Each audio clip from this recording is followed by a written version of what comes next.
नमस्कार दोस्तों, स्वागत है आप सभी का आपके अपने YouTube चैनल पीजे लेक्सिक क्लासेस में।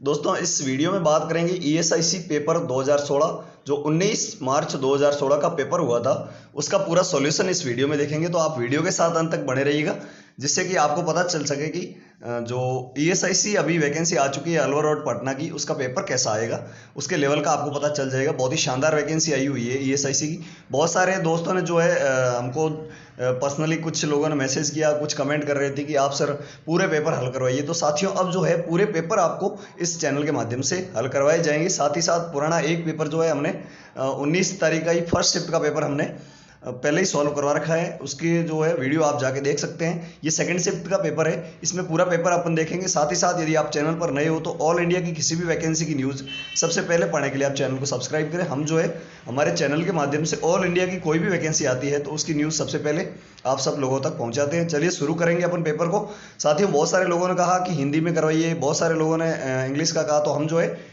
हिंदी लैंग्वेज, मुख्यतः हिंदी लैंग्वेज में करवाएंगे पूरा पेपर। लेकिन ऐसा क्वेश्चन जो हिंदी लैंग्वेज जिसकी बहुत ही हार्ड हो, उसको जो है हम इंग्लिश में लेंगे। तो चलिए शुरू करेंगे। अपन पहला क्वेश्चन देखेंगे अभी। निम्न में से कौन सा मानव शरीर की नैदानिक परीक्षा में एक महत्वपूर्ण संकेत नहीं है? यानी कि जो जब बॉडी का बॉडी डायग्नोसिस होता है, तो उस समय कौन सा जो है इसमें से महत्वपूर्ण संकेत नहीं है? पल्स रेट आपने सुना होगा, बिल्कुल होती है। शरीर का तापमान, टेम्परेचर भी होता है और रेस्पिरेटरी रेट भी होती है। लेकिन त्वचा के रंग से शरीर की नैदानिक तकनीक जो नैदानिक परीक्षण होता है, उससे कोई संबंध नहीं है। क्वेश्चन नंबर 2, भारत में नर्सिंग का बड़ा प्रभाव डालने वाली महिला कौन थी? ठीक है, इंडिया जो है उसमें नर्सिंग पर जो नर्सिंग प्रोफेशन है उसकी जननी किसे कहा जाता है? तो आप सबने सुना होगा फ्लोरेंस नाइटिंगेल। ठीक है, ये क्वेश्चन आया हुआ, बहुत इजी क्वेश्चन था, लेकिन ईएसआईसी में इजी क्वेश्चन भी आते हैं, हार्ड क्वेश्चन भी आते हैं। अगला क्वेश्चन देखिए, निम्न में से नर्सों का कौन सा वर्ग प्रजनन बाल स्वास्थ्य कार्यक्रम पर सेवाएं प्रदान करता है?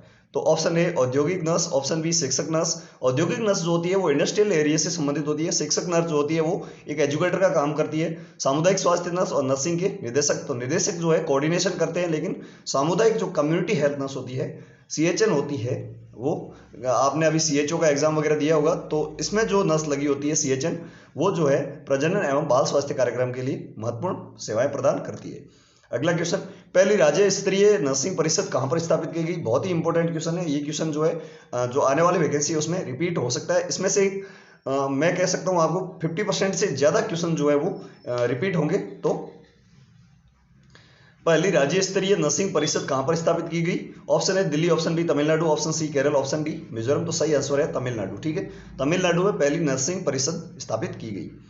क्वेश्चन नंबर जो अगला देखेंगे अपन 5 नंबर, निम्नलिखित कीटाणु शोधन यंत्र में से कौन सा अपने कार्य में एक प्रेशर कुकर के सिद्धांत का अनुसरण करता है? Option A autoclave, option B जो है वो गर्म हवा ओवन यानी hot air oven, option C इस्तीसातोर, और जो है ऑप्शन डी पिस्ते उजिएर। ठीक है, इसका सही आंसर जो रहेगा ऑटोक्लेव। आपने सुना होगा, ये डिसइंफेक्शन का एक साधन होता है ऑटोक्लेव। ऑटोक्लेव मशीन भी आप सबने देखी होगी यदि आपने प्रैक्टिस करी है तो हॉस्पिटल में। तो इसका सही आंसर है ऑटोक्लेव। ये जो है प्रेशर कुकर के सिद्धांत पर कार्य करती है।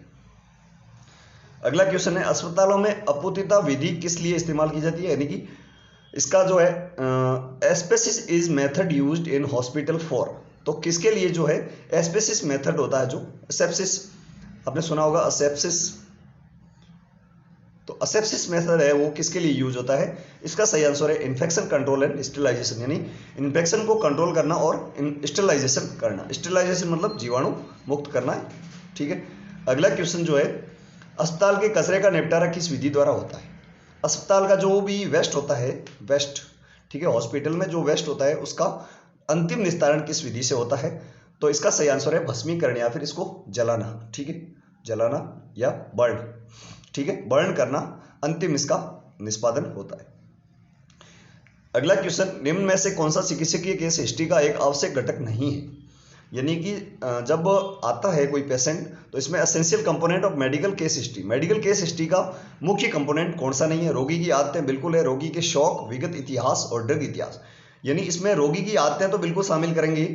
पुराना जो है कोई मेडिकल हिस्ट्री है उसको भी शामिल करेंगे, उसमें जो मेडिसिन ली है उसकी हिस्ट्री को भी शामिल करेंगे, लेकिन रोगी के शौक क्या है इससे अपने को कोई लेना देना नहीं है। तो इसका सही आंसर जो रहेगा वो रहेगा रोगी के शौक। ठीक है, अगला क्वेश्चन।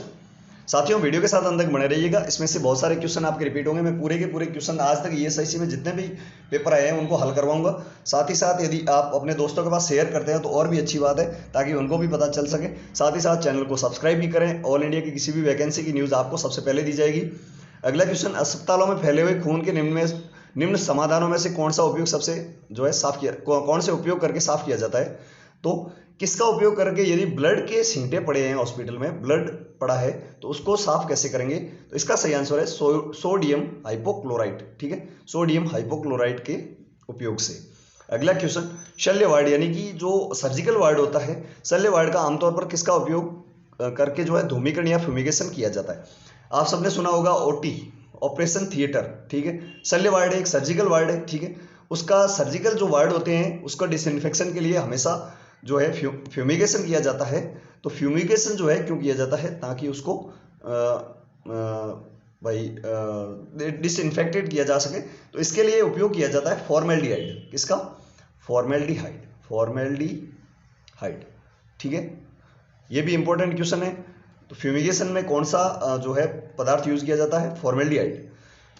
कौन सी प्रक्रिया रोगाणुओं को निष्क्रिय करती है लेकिन उन्हें नष्ट नहीं करती है? बहुत ही शानदार क्वेश्चन है। बंध्यकरण, स्वच्छता, कीटाणु शोधन या फिर ऑटोक्लेविंग। ऑटोक्लेविंग में तो उसको नष्ट किया जाता है, लेकिन जो कीटाणु शोधन प्रक्रिया होती है उसके अंतर्गत इसको निष्क्रिय कर दिया जाता है। तो इनएक्टिव किया जाता है। एक्टिव जो भी होते हैं उनको इनएक्टिव कर दिया जाता है। किसके द्वारा? कीटाणु शोधन के द्वारा। अगला question, which of the following gases acts as an effective disinfectant?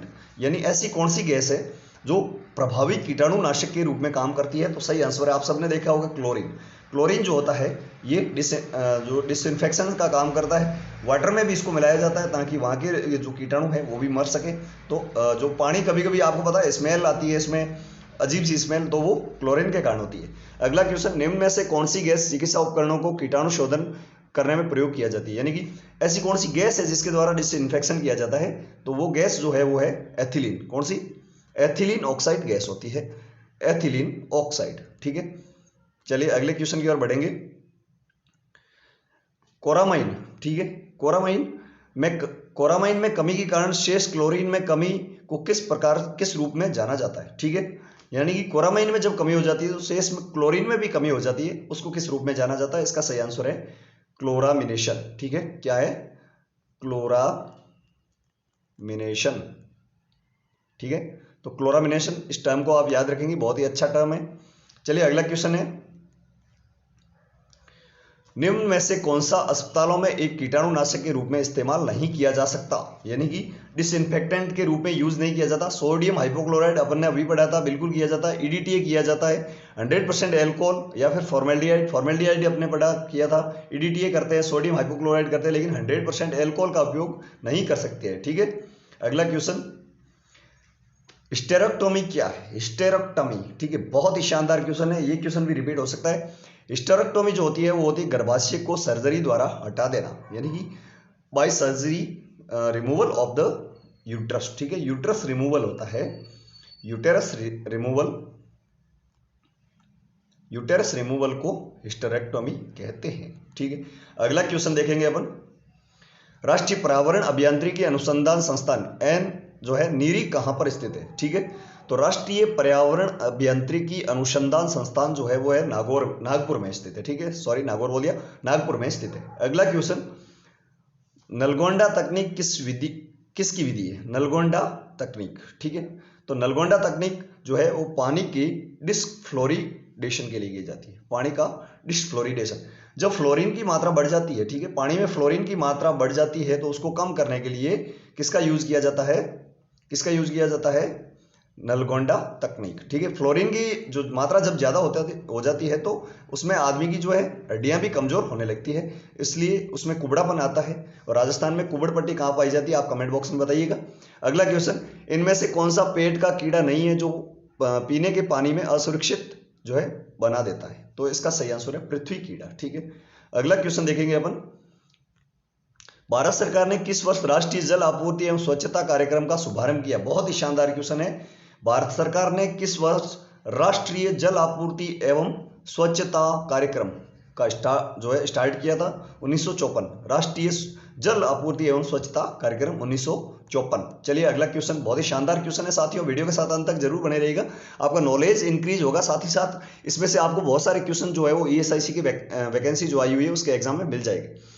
एक समुदाय में बीमारी के वितरण और निर्धारकों के अध्ययन को किस रूप में माना जाता है? ठीक है, एक कोई कम्युनिटी है, ठीक है, कम्युनिटी मतलब समुदाय जो भी है, कम्युनिटी में यदि कोई बीमारी ज्यादा फैल रही है तो उसको किस नाम से जाना जाएगा और उसका अध्ययन क्या कहलाएगा, यानी कि उसको कहेंगे क्या अपन?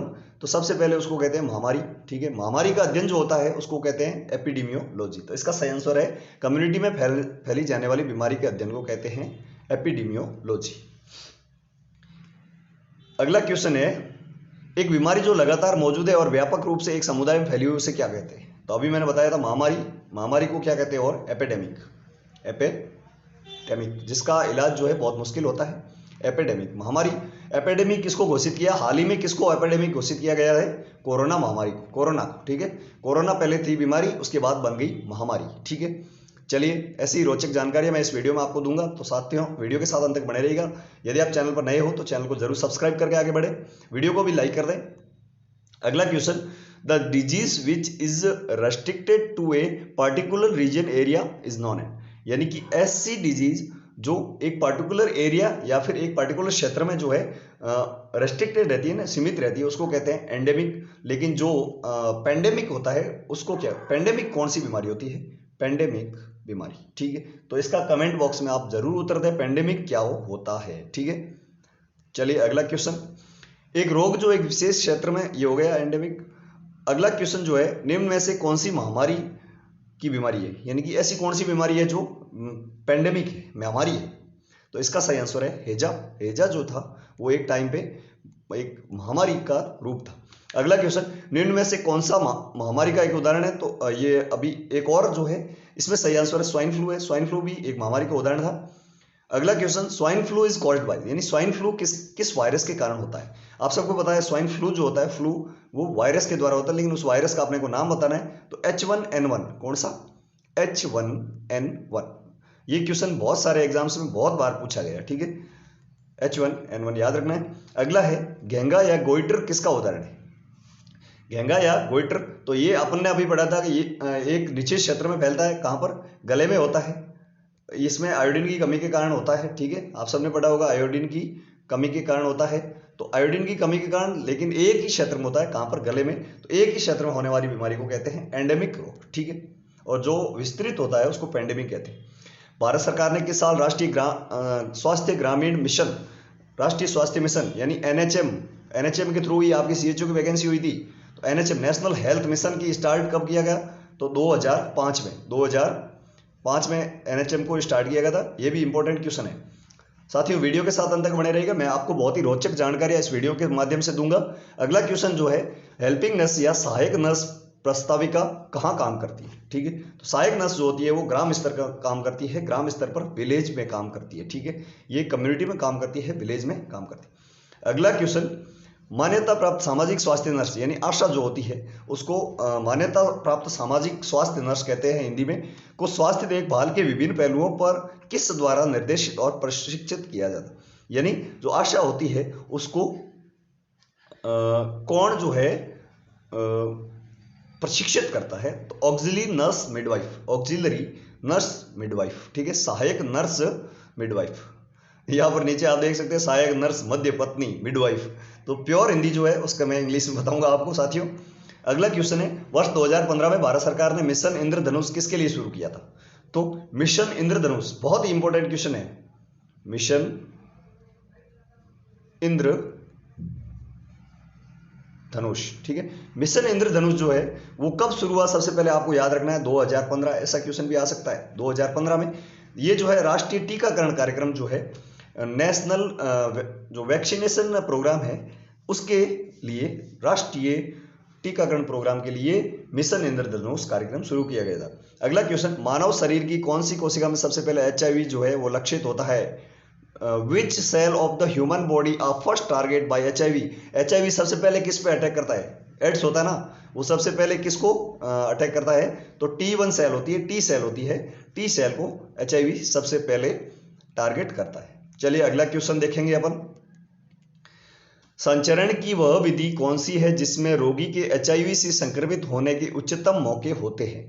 तो HIV जो है वो एक रोगी से दूसरी रोगी में फैलता कैसे है? बहुत सारे भ्रम है इसके बारे में कि हाथ मिलाने से होता है।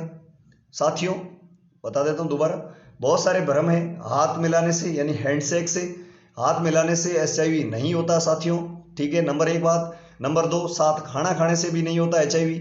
आप किसी के साथ ऐसा भेदभाव ना करें, साथ खाना खाना भी, इससे भी HIV नहीं होता है। HIV जो है शरीर के तरल पदार्थ जो फ्लूइड होते हैं मुख्यतः ब्लड के द्वारा फैलता है। यदि किसी संक्रमित व्यक्ति का ब्लड दूसरे स्वस्थ व्यक्ति के ब्लड के कांटेक्ट में सीधे आ जाता है तो HIV फैलने के चांसेस बहुत ज़्यादा रहते हैं। तो इसका सही आंसर है रक्त आदान या ब्लड ट्रांसफ्यूजन, ठीक है। अगला क्वेश्चन देखेंगे अपन। साथियों ऐसी ही बहुत सारी रोचक जानकारी मैं इस वीडियो में आपको दूंगा, तो इस वीडियो के साथ अंत तक जरूर बने रहिएगा। साथ ही साथ चैनल पर नए हो तो चैनल को सब्सक्राइब कर दीजिएगा। इस चैनल पर आपको तैयारी के साथ साथ ऑल इंडिया की कोई भी वैकेंसी पीछे नहीं छूटेगी, उसकी न्यूज जो है हमसे सबसे पहले आपको देंगे। अगला क्वेश्चन, निम्नलिखित में कौन सा टीकाकरण नियमित नर्सिंग और अन्य चिकित्सा पेशेवरों को दिया जाता है इससे पहले कि वे अस्पताल अभ्यास शुरू करें?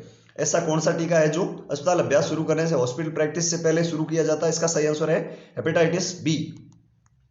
अगला क्वेश्चन, हेपेटाइटिस बी किस में देते हैं साथियों? हेपेटाइटिस जो बी होता है वो किस में देते हैं? आप कमेंट बॉक्स में उत्तर जरूर दें, कमेंट बॉक्स में उत्तर जरूर दें। अगला क्वेश्चन, सिफिलिस निम्न में से कौन से सूक्ष्म जीव के कारण होता है? सिफिलिस बीमारी होती है एक, सिफिलिस, ठीक है, ये यौन ट्रांसमिटेड सेक्सुअली ट्रांसमिटेड डिजीज है। तो ये किसके द्वारा होती है? तो इसका जो जीवाणु है वो है ट्रिपेनोसोमा पैलिडम, याद रखना ट्रिपेनोसोमा पैलिडम, बहुत ही इंपॉर्टेंट क्वेश्चन, ये क्वेश्चन कई बार आया हुआ है। अगला क्वेश्चन, विडाल परीक्षण या विडाल टेस्ट किसके निदान के लिए किया जाता है? तो ऐसी कौन सी जो बीमारी है उसके लिए विडाल टेस्ट जो है किया जाता है, किसके डायग्नोसिस में किया जाता है? इसका सही आंसर है एंटेरिक फीवर या आंतों का बुखार, ठीक है। चलिए अगला क्वेश्चन साथियों, ये 2016 का पेपर है, ESIC में आया हुआ है, इसमें से बहुत सारे क्वेश्चन रिपीट भी होने की संभावना है। मैं पूरे के पूरे पेपर आपको करवाऊंगा इस चैनल के माध्यम से, तो इस चैनल को आप सब्सक्राइब कर लें ताकि आपको आने वाली किसी भी वीडियो के जो है नोटिफिकेशन मिल सके। अगला क्वेश्चन, डेंगू बुखार वाले मरीज को पर्याप्त मात्रा में क्या दिया जाना चाहिए? डेंगू बुखार जब होता है तो उसको क्या दिया जाता है? तो इसका सही आंसर है प्लेटलेट्स। प्लेटलेट जो है वो घटने लगती है डेंगू बुखार में, इसीलिए जो है डॉक्टर कहता है कि पपीते का जूस पीजिएगा, कोई भी फलों का जूस पीजिएगा, तो जूस पीने से जो है प्लेटलेट्स बढ़ने लगती है। साथियों प्लेटलेट कम होते जो है इसमें डेंगू बुखार का कोई भी पेशेंट आपने यदि देखा है तो उसकी प्लेटलेट तेजी से घटती रहती है। अगला क्वेश्चन, किस वैज्ञानिक ने टीकाकरण का पहली बार आविष्कार किया था? बहुत ही इंपॉर्टेंट क्वेश्चन है और आया हुआ है बहुत सारे एग्जाम्स में। एडवर्ड जेनर ने किस टीके की खोज करी? ये भी आपको याद रखना है, चेचक का टीका किसने खोजा था? एडवर्ड जेनर ने, ठीक है। अगला क्वेश्चन देखेंगे अपन, DPT टीकाकरण में P का क्या मतलब है? मैं तीनों का मतलब आपको बता दूंगा। D का मतलब होता है डिफ्थीरिया, क्या होता है? डिफ्थीरिया। P का मतलब होता है पर्टुसिस, T का मतलब होता है टेटनस। 3 बीमारियों के लिए टीका लगता है, डिफ्थीरिया, पर्टुसिस और टेटनस के लिए, तो P का मतलब हो गया पर्टुसिस, ठीक है।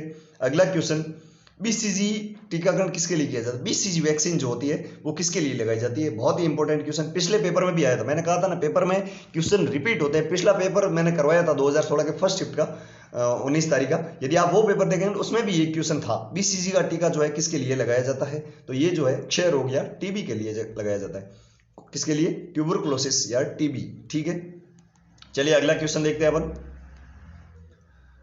एक भौगोलिक क्षेत्र जिसमें आम हितों और आकांक्षाओं वाले क्षेत्र लोग एक समूह में साथ रहते हैं और एक सामाजिक नेटवर्क का निर्माण करते हैं, उस क्षेत्र को किस रूप में जाना जाता है? आपने यदि कम्युनिटी हेल्थ नर्सिंग पढ़ी होगी, कम्युनिटी की एक बुक आती है, GNM हो, BSc नर्सिंग हो, उसमें पढ़ी है, तो आपको सबसे पहले परिभाषा जो मिली है कम्युनिटी की मिली है, समुदाय की मिली है, ठीक है। तो यही समुदाय की परिभाषा है। और एक भौगोलिक क्षेत्र में जो लोग रहते हैं एक दूसरे पे डिपेंडेंट होते हैं, यानी कि आकांक्षाओं पर लोग जो है डिपेंडेंट होते हैं, एक दूसरे के हितों में काम आते हैं, उस समुदाय को उस जो ग्रुप होता है उसको समुदाय कहा जाता है, ठीक है। चलिए अगला क्वेश्चन देखेंगे। Where is the headquarter of World Health Organization? World Health Organization का मुख्यालय कहाँ पर है? WHO का मुख्यालय कहाँ पर है? तो ये है जेनेवा में। कहाँ पर है? जेनेवा। ये भी जो है क्वेश्चन बहुत सारे एग्जाम में रिपीट होता है, लेकिन बहुत इजी क्वेश्चन बन गया आजकल। तो जेनेवा में जो है वर्ल्ड हेल्थ ऑर्गेनाइजेशन का हेडक्वार्टर है। अगला क्वेश्चन देखेंगे अपन,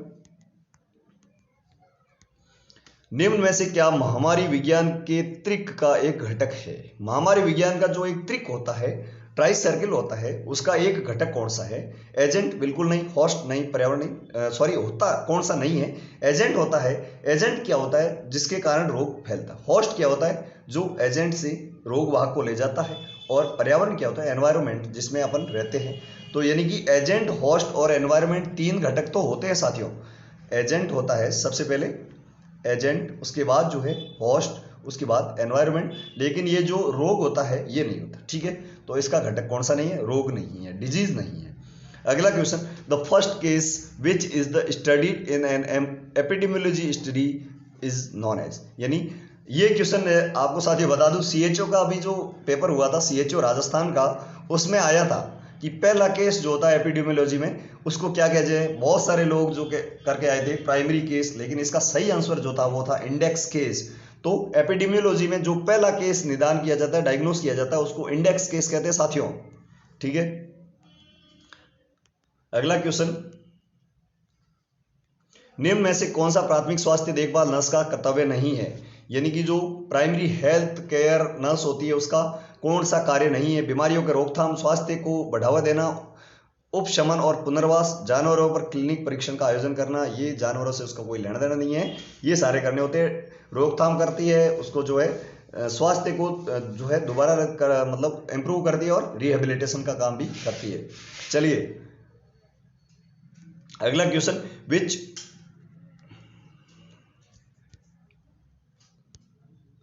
अगला क्वेश्चन देखेंगे, which of the following medication is commonly use as a wound disinfectant, यानी घाव को साफ करने के लिए, घाव को संक्रमण मुक्त करने के लिए किसका यूज किया जाता है? कौन सा जो है मेडिसिन होती है उसका यूज किया? आप सब ने सुना होगा, जब भी आपने इमरजेंसी या फिर कहीं भी सर्जिकल वार्ड में ड्यूटी की है तो आपने ड्रेसिंग जरूर की होगी। ड्रेसिंग के समय किसका यूज किया जाता? ड्रेसिंग के समय। ठीक है, तो ड्रेसिंग के समय आपने पोविडीन, आयोडीन का यूज जरूर किया होगा, पोविडीन का यूज किया होगा। तो वही पोविडीन है जो मुख्य डिसइंफेक्टेंट का काम करती है। ठीक है, चलिए अगले क्वेश्चन की ओर बढ़ेंगे अपन। The headquarter of UNICEF are located in which of the following cities, यानी कि अभी अपने WHO का तो जेनेवा में देखा, लेकिन यूनिसेफ का मुख्यालय कहां पर है? यूनिसेफ। साथियों मैं आपको एक क्वेश्चन और पूछूंगा, आप कमेंट बॉक्स में जरूर उत्तर दीजिएगा, निष्क्रिय मत रहिएगा। यदि आप एक्टिव रहेंगे, मेरे साथ जुड़े रहोगे, हमेशा पेपर को पूरा का पूरा देखोगे, तो आप जो है इस बार ESIC जरूर पार कर लोगे। तो मैं ये पूछ रहा हूं कि यूनिसेफ का फुल फॉर्म आप जो है कमेंट बॉक्स में जरूर दें। यूनिसेफ का मुख्यालय जो है न्यूयॉर्क में है। यूनिसेफ का मुख्यालय न्यूयॉर्क। अगला question, which of the following is not a component of primary health care, ऐसा कौन सा जो है कंपोनेंट है जो प्राइमरी हेल्थ केयर यानी प्राथमिक स्वास्थ्य जो केयर है, प्राथमिक स्वास्थ्य की केयर है, उसका कंपोनेंट नहीं है? डायग्नोसिस होता है, वाउंड केयर भी होती है, केस हिस्ट्री भी होती है, लेकिन जो है डेफिनेटिव सर्जरी जो है वो प्राथमिक का काम नहीं है। सर्जरी जो है एक सर्जन का काम है। चलिए अगला क्वेश्चन देखेंगे, which of the following is not a component of ample. ठीक है, तो एम्पल इतिहास का एक घटक कौन सा नहीं है? तो इसका सही आंसर है, आप सब देख रहे होंगे इधर, एम्पल एलर्जी भी होता है, मेडिकेशन भी होता है, लास्ट मील भी होता है। तो आप एम्पल का भी फुल फॉर्म साथियों बताइएगा, मैं आपको बता दूंगा कमेंट बॉक्स में जो है, लेकिन उससे पहले आप जरूर बताएं इस एम्पल का फुल फॉर्म क्या होता है। कमेंट बॉक्स में जरूर उत्तर दीजिएगा साथियों, जो सही उत्तर देगा उसको मैं कमेंट पिन करूंगा, सबसे ऊपर दिखाई देगा। तो इसका सही आंसर है प्रेगनेंसी जो है एम्पल का मुख्य घटक नहीं है। अगला question, the epidemiological study which proceed from effect of the cause is known as. ठीक है, यानी कि the epidemiological study which proceed from effect to cause is known, यानी प्रोसीड जो होती है किसके? इफेक्ट से, प्रभाव से कॉज की ओर प्रोसीड की जाने वाली स्टडी को क्या कहा जाता है? Case control study. ठीक है, बहुत ही इंपॉर्टेंट क्वेश्चन है एपिडेमियोलॉजी से संबंधित, आप इसको भी याद रखेंगे साथियों। ये था 2016 का पेपर, 19 मार्च 2016 को पेपर हुआ था, सेकंड शिफ्ट का पेपर है। कौन सी शिफ्ट का पेपर है? सेकंड शिफ्ट का। फर्स्ट शिफ्ट का पेपर जो है हम ऑलरेडी करा चुके हैं, उसका वीडियो भी आप जाके देख सकते हैं। ठीक है, तो सेकंड शिफ्ट का पेपर था साथियों। इसके बाद जो अगली डेट का जो पेपर होगा 2016 का, वो हम जो है कल आपको इसी टाइम वीडियो में बता देंगे साथियों। तो इसके लिए आप चैनल को सब्सक्राइब करें, वीडियो को लाइक करें यदि आपको पसंद आया हो तो। साथ ही साथ कोई डाउट हो तो जरूर पूछिएगा कमेंट बॉक्स में। जो भी मैंने क्वेश्चन पूछे हैं आपको उसके आंसर जरूर दीजिएगा। साथ ही साथ एक हमारा नया चैनल है जिस पर ऑल इंडिया का कोई भी वैकेंसी हो उसका कॉमन स्टडी करवाई जाएगी उस चैनल पर। उसका लिंक मैं डिस्क्रिप्शन बॉक्स में दे रहा हूँ। उस चैनल का नाम है पीजे एग्जाम गाइड के नाम से नया चैनल है, उसकी लिंक डिस्क्रिप्शन बॉक्स में दे रहा हूँ। तो उसको भी आप जो है सब्सक्राइब जरूर करें। उस पर आपको ऑल इंडिया की कोई भी वैकेंसी की कॉमन तैयारी करवाई जाएगी, ऐसे सब्जेक्ट पढ़ाई जाएगी जो ऑल इंडिया के प्रत्येक एग्जाम में आते हैं। साथ ही साथ टेलीग्राम चैनल को ज्वाइन करना ना भूलिएगा। टेलीग्राम चैनल की लिंक भी डिस्क्रिप्शन बॉक्स में है। Thank you so much.